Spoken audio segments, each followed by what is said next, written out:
Trust is often seen as a strength. It is how people connect, how kindness survives in a harsh world.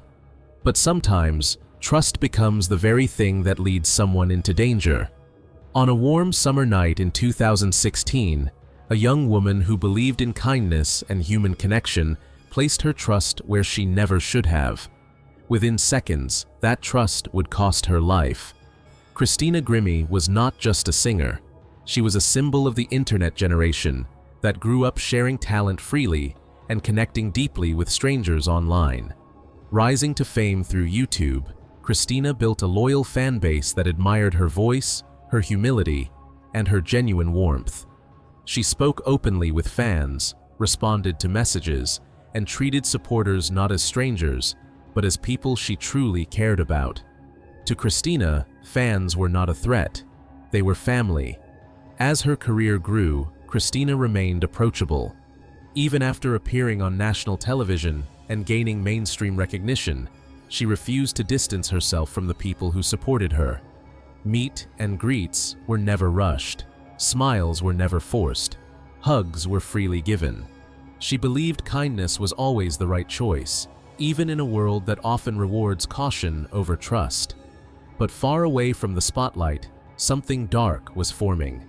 Among the thousands of fans who admired Christina, one individual's admiration slowly transformed into obsession. He followed her online presence closely, consumed her content repeatedly, and built a distorted fantasy in his mind. To him, Christina was no longer a person with her own life and boundaries. She became an idea, a fixation, something he believed he was entitled to. There were warning signs. Online activity revealed patterns of obsession and emotional instability. He spoke about her as if he knew her personally, despite never having meaningful interaction. In his mind, a connection existed that was never real. Like many cases of obsession, it went unnoticed, hidden behind screens and anonymity, until it was too late. On June 10, 2016, Christina performed at a concert venue in Orlando, Florida. The show ended like many before it. Fans lined up to meet her, excited for a brief moment with someone they admired.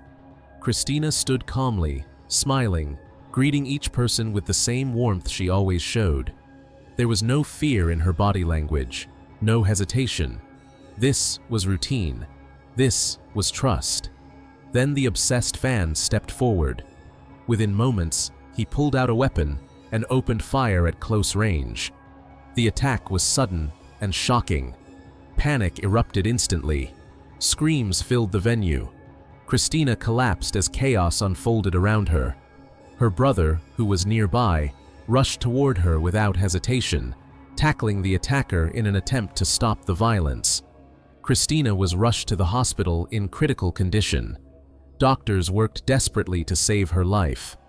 Outside, fans gathered in disbelief, clinging to hope. But hours later, the news arrived. Christina Grimmie had died from her injuries. She was only 22 years old. The investigation quickly revealed disturbing details. The attacker had traveled specifically to see her. He had planned the attack in advance. This was not random violence. It was targeted, deliberate, and fueled by obsession. After the attack, he took his own life, leaving behind unanswered questions and irreversible loss.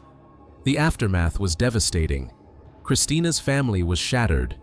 Her brother carried the trauma of witnessing the attack and trying to stop it. Fans across the world mourned someone they felt deeply connected to. Vigils were held. Tributes flooded social media. For many, it felt like losing a friend they had grown up with. Beyond grief, this case raised difficult questions. How safe are public figures who rely on trust? Where does admiration become obsession? How many warning signs remain hidden online, unnoticed and ignored? Christina's story is not about fame or violence, but vulnerability. Her kindness built a connection, yet left her exposed. She believed trust could be dangerous. She is remembered for how she lived, not died. Her case reminds us that danger stays quiet, hides behind admiration, and strikes where trust safest exists.